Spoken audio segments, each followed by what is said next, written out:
ತೃತೀಯ ವಿಶ್ವ ಹವ್ಯಕ ಸಮ್ಮೇಳನದ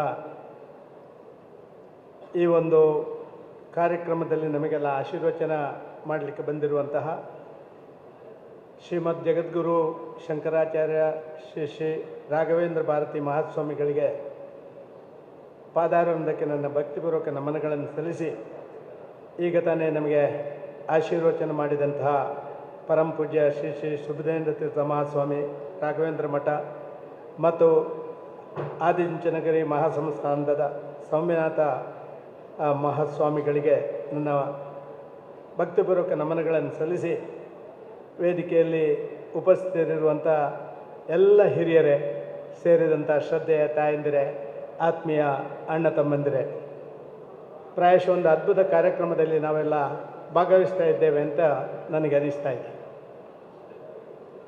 ಬೆಳ್ಳಂಬೆಳಿಗ್ಗೆ ನಾನು ಸನ್ಮಾನ್ಯ ಗಿರಿಧರ್ ಕಜೆಯವರಿಗೆ ಫೋನ್ ಮಾಡಿದೆ.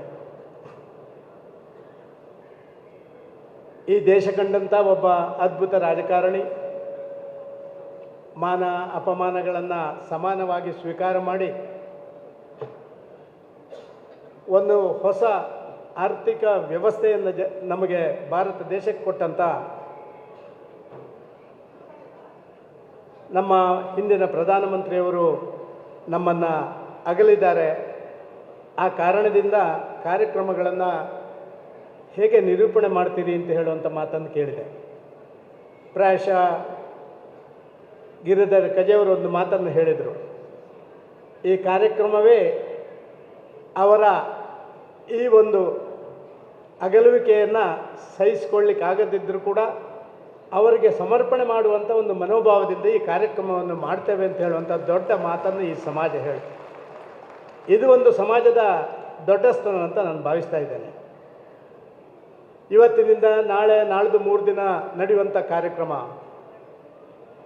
ಒಂದು ಅದ್ಭುತ ಕಾರ್ಯಕ್ರಮ. ಯಾಕೆ ಅಂತ ಹೇಳಿದರೆ, ನೂರಾರು ಆಚಾರ ವಿಚಾರ ಸಂಸ್ಕೃತಿ ಪರಂಪರೆ ಜೀವನ ಪದ್ಧತಿ ಹೊಂದಿದಂಥ ಭಾರತ ದೇಶ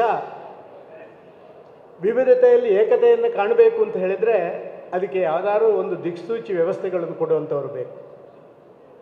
ನನಗೆ ಅನಿಸಿದೆ, ಈ ಸಮಾಜ, ನಾನು ಅಕ್ಷರಶಃ ಈ ಸಮಾಜ ಜೊತೆ ಭಾರೀ ವರ್ಷದಿಂದ ಬೆರೆತುಕೊಂಡಿದ್ದವ. ಈ ಸಮಾಜವೇ ನನ್ನನ್ನು ಬೇರೆ ಬೇರೆ ಕ್ಷೇತ್ರಗಳಲ್ಲಿ ಈ ಎತ್ತರಕ್ಕೆ ಏರಿಸಲಿಕ್ಕೆ ಆಶೀರ್ವಾದ ಮಾಡಿದಂಥ ಭಾರಿ ದೊಡ್ಡ ಸಮಾಜ ಅಂತ ನಾನು ಭಾವಿಸ್ತಾ ಇದ್ದೇನೆ. ನಾನು ಉದಾಹರಣೆಗಳನ್ನು ಕೊಡಬಲ್ಲೆ. ಒಂದು ವ್ಯಕ್ತಿತ್ವ ನಿರ್ಮಾಣಕ್ಕೆ ಒಂದು ಸಮಾಜದ ಕೊಡುಗೆ ಎಷ್ಟು ಅಂತ ಹೇಳುವಂಥದ್ದನ್ನು ಹವ್ಯಕ ಸಮಾಜ ಎತ್ತಿ ತೋರಿಸಿದೆ.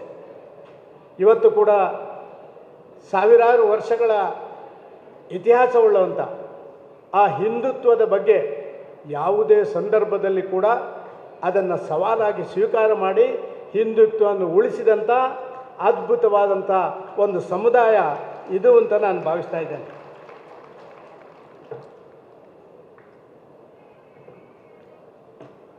ರಜಾ ಹವ್ಯಕ ಭಾಷೆಯಲ್ಲಿ ಮಾತಾಡಿದರೆ ಒಳ್ಳೆಯದು ಅಂತ ಹೇಳುವಂಥ ಸೂಚನೆ ಬಂದಿದೆ.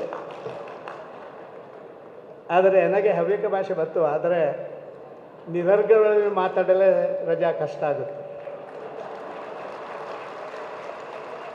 ನಾನು ಯಾಕೆ ಈ ಮಾತನ್ನು ಹೇಳ್ತಾ ಇದ್ದೇನೆ ಅಂತ ಹೇಳಿದರೆ,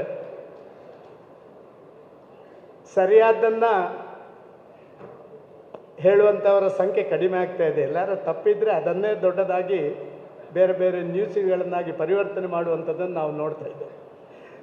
ಆದ ಕಾರಣ ನಾನು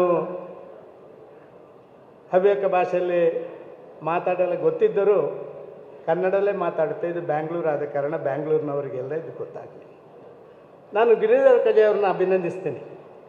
ಯಾಕೆಂತ ಹೇಳಿದರೆ, ಈ ರೀತಿಯ ವಿಶ್ವ ಹವ್ಯಕ ಸಮ್ಮೇಳನಗಳನ್ನು ಮಾಡುವುದರ ಮುಖಾಂತರ ಒಂದು ಸಮಾಜ ಪರಿವರ್ತನೆಯಲ್ಲಿ ಒಂದು ಸಮುದಾಯದ ಪಾತ್ರ ಹೇಗಿದೆ ಅಂತ ಹೇಳುವಂಥದ್ದನ್ನು ಎಲ್ಲರಿಗೂ ತೋರಿಸಿಕೊಡುವಂಥ ಅವಶ್ಯಕತೆಗಳಿದ್ದಾವೆ.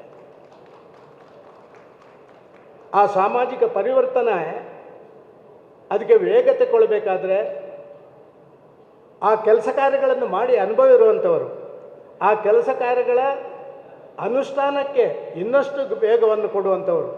ಪರಿವರ್ತನೆ ಜಗತ್ತಿನ ನಿಯಮ, ಆದರೆ ಪರಿವರ್ತನೆಗೆ ವೇಗ ಕೊಡುವಂಥದ್ದು ಅದು ಯಾವುದೇ ಒಂದು ಸಮುದಾಯದ ಜವಾಬ್ದಾರಿ. ಅದನ್ನು ಆ ರೀತಿ ಕೆಲಸವನ್ನು ಮಾಡಿದ್ದೀರಿ ನೀವು ಅಂತ ಹೇಳಿ ನಾನು ಭಾವಿಸ್ತಾ ಇದ್ದೇನೆ. ಅದಕ್ಕಾಗಿ ನಾನು ನಿಮ್ಮನ್ನು ಅಭಿನಂದಿಸಲಿಕ್ಕೆ ಇಚ್ಛೆಪಡ್ತಾ ಇದ್ದೇನೆ. ನಾನು ಭಾರಿ ಸಂಗತಿಗಳನ್ನು ಮಾತಾಡಲಿಕ್ಕೆ ಹೋಗೋದಿಲ್ಲ. ನನ್ನ ಜೀವನದ ಹೆಚ್ಚಿನ ಭಾಗವನ್ನು ನಾನು ಈ ಸಮುದಾಯದ ಜೊತೆ ಕಳೆದೆ. ನನ್ನ ಎಲ್ಲ ಹಂತಕ್ಕೂ ಕೂಡ ಈ ಸಮುದಾಯ ಆಶೀರ್ವಾದ ಮಾಡಿದೆ. ಸಹಕಾರಿ ರಂಗಕ್ಕೆ ನಾನು ಪ್ರವೇಶ ಮಾಡಿ ಸಹಕಾರಿ ರಂಗದ ಮುಖಾಂತರ ರಾಜಕೀಯ ಕ್ಷೇತ್ರಕ್ಕೆ ಪ್ರವೇಶ ಮಾಡಿದೆ. ಆದರೆ ಆ ಅದ್ಭುತ ಸಹಕಾರ ರಂಗವನ್ನು ಒಂದು ಜಾಗತಿಕ ವ್ಯವಸ್ಥೆಯಲ್ಲಿ ಜೋಡಣೆ ಮಾಡಿ, ಯಾರು ಹವ್ಯಕ ಸಮಾಜದವರು ಅಡಿಕೆ ಬೆಳೆಗಾರರು ಅಂತ ಹೇಳುವಂಥ ಬಿರುದನ್ನು ಪಡ್ಕೊಂಡಿದ್ದೀರಾ, ಆ ಅಡಿಕೆ ಬೆಳೆಗಾರರ ವ್ಯವಸ್ಥೆಗೆ ಹೊಸ ದಿಕ್ಕನ್ನು ಕೊಟ್ಟವರು ಸನ್ಮಾನ್ಯ ವಾರಣಾಸಿ ಸುಬ್ರಾಯ ಭಟ್ರು. ಅವರನ್ನು ನಾವು ಯಾರೂ ಮರೆಯುವಂಗಿಲ್ಲ. ಒಂದು ಕಾಲಘಟ್ಟದಲ್ಲೇ ಅಡಿಕೆಗೆ ಕಿಲೋಗೆ 30 ರೂಪಾಯಿ. ಇವತ್ತೆಷ್ಟು? ಇವತ್ತು 400. ಹೇಳಲಕ್ಕನ ನೀ ಯಾಕೆ ರಜಾ ಮಾತಾಡೋದೇ ಕೂತೆ? ಇವತ್ತು ಸುಮಾರು 400 ರೂಪಾಯಿ 1 ಕಿಲೋ ಅಡಿಕೆಗೆ ಸಿಗ್ತದೆ. ಪ್ರಾಯಶಃ ಅಡಿಕೆ ಮರವನ್ನು ಕಡಿದು ಹಾಕಬೇಕಾದಂಥ ಸಂದರ್ಭಗಳು ಬಂದಂಥ ಸಂದರ್ಭದಲ್ಲಿ ಆ ಅಡಿಕೆಯನ್ನು ಬೆಳೆಸಿ ಉಳಿಸಿದಂಥವರು. ಇವತ್ತು ಈ ಅಡಿಕೆ ಬಗ್ಗೆ ನಾನು ಹೇಳಬೇಕಾದ್ರೆ, ಅಡಿಕೆ ಬೆಳೆ ಕುಸಿದಾದಾಗ ಕ್ಯಾಂಪ್ಕೋದ ನೇತೃತ್ವದಲ್ಲಿ ನಾವು ಅಂದಿನ ಮುಖ್ಯಮಂತ್ರಿ ಗುಜರಾತ್ನಲ್ಲೇ ಅಡಿಕೆ ಹೆಚ್ಚು ಆಗ್ತಾ ಇತ್ತು ಅಂತ ಹೇಳೋದಕ್ಕೆ ಗುಜರಾತಿಗೆ ಹೋಗುವಂಥ ಕೆಲಸ ಕಾರ್ಯಗಳನ್ನು ಮಾಡಿದರು. ನರೇಂದ್ರ ಮೋದಿಯವರನ್ನು ಮಾತಾಡುವಂಥ ಕೆಲಸ ಮಾಡಿದರು. ಆಗ ನರೇಂದ್ರ ಮೋದಿಯವರು ಒಂದು ಮಾತನ್ನು ಹೇಳಿದರು, ಅಡಿಕೆ ಅಂತ ಹೇಳುವಂಥದ್ದು ಇದು ಕೇವಲ ಒಂದು ಬೆಳೆ ಅಲ್ಲ, ಇದು ಭಾರತ ದೇಶದ ಎಲ್ಲ ಧಾರ್ಮಿಕ ಕಾರ್ಯಕ್ರಮಗಳಿಗೆ ಒಂದು ಮೂಲ ಸ್ವರೂಪವನ್ನು ಕೊಡಬಲ್ಲಂಥ ಒಂದು ಬೆಳೆ ಅಂತ ಹೇಳುವಂಥದ್ದನ್ನು ಇವತ್ತಿನ ಪ್ರಧಾನಮಂತ್ರಿ ಅಂದು ಹೇಳಿದ್ದನ್ನು ನಾನು ಕೇಳಿದ್ದೇನೆ. ವಾರಣಾಸಿ ಸುಬ್ರಾಯ ಭಟ್ರು ಇಲ್ಲದಿದ್ದರೆ ಇವತ್ತು ತಮಿಳುನಾಡು, ಕೇರಳ, ಕರ್ನಾಟಕ, ಆಂಧ್ರ ಪ್ರದೇಶದ ಕೆಲವು ಭಾಗ, ಎಲ್ಲ ಭಾಗಗಳೇ ಅಡಿಕೆ ಬೆಳೆಯುವಂಥ ಪರಿಸ್ಥಿತಿ ಆಗ್ತಾ ಇರಲಿಲ್ಲ. ಒಬ್ಬ ವ್ಯಕ್ತಿಗೆ ಆರ್ಥಿಕವಾಗಿ ಶಕ್ತಿಯನ್ನು ಕೊಡಲಿಕ್ಕೆ ಸಹಕಾರಿ ರಂಗ ಬೇಕು ಅಂತ ಹೇಳುವಂಥದ್ದನ್ನು ತೋರಿಸಿಕೊಟ್ಟಂಥ ಆ ಮಹಾನ್ ವ್ಯಕ್ತಿ ಅವ ನಿಮ್ಮ ಸಮಾಜದವಲ್ಲ, ಅವ ಇಡೀ ದೇಶದ ಸೊತ್ತು, ನಮ್ಮೆಲ್ಲರ ಸೊತ್ತು. ಅವರು ವಾರಣಾಸಿ ಸುಬ್ರಾಯ ಭಟ್ರು. ನನಗೆ ರಾಜಕೀಯವಾಗಿ ನನಗೆ ಬೆಳವಣಿಗೆ ಕೊಟ್ಟವರು ಸನ್ಮಾನ್ಯ ಉರಿಮಂಜಲ್ ರಾಮ್ ಭಟ್. ಅವಿಭಜಿತ ದಕ್ಷಿಣ ಕನ್ನಡ ಜಿಲ್ಲೆಯಲ್ಲಿ ಎಲ್ಲ ಸಮುದಾಯದವರನ್ನು ಆ ಸಾಮಾಜಿಕ ವ್ಯವಸ್ಥೆಯಲ್ಲಿ ಜೋಡಣೆ ಮಾಡಿದವರು. ಅವರು ಕೇವಲ ಹವ್ಯಕರನ್ನು ಮಾಡಲಿಲ್ಲ. ನಾನು ಒಬ್ಬ ರಾಜಕಾರಣದಲ್ಲಿ ಇಷ್ಟು ಎತ್ತರಕ್ಕೆ ಬೆಳಿಬೇಕು ಅಂತಾದರೆ ಸನ್ಮಾನ್ಯ ಉರಿಮಂಜಲ್ ರಾಮ್ ಭಟ್ರೇ ಒಬ್ಬ ಅದಕ್ಕೆ ಆದರ್ಶ ರಾಜಕಾರಣಿಯಾಗಿ ನಮ್ಮಂಥವ್ರನ್ನ ಬೆಳೆಸಿದ್ದಾರೆ. ಅದಕ್ಕೆ ನಾನು ಯಾಕೆ ಇದನ್ನೆಲ್ಲ ಉಲ್ಲೇಖ ಮಾಡ್ತೇನೆ ಅಂತ ಹೇಳಿದರೆ, ಈ ರೀತಿಯ ವ್ಯವಸ್ಥೆಗಳು ಸಾಮಾಜಿಕ ಬದಲಾವಣೆಗಳನ್ನು ಮಾಡಲಿಕ್ಕೆ ಸಾಧ್ಯ ಆಗುತ್ತೆ. ಅದಕ್ಕೆ ಬೇಕಾಗಿ ಇದಾಗಬೇಕು.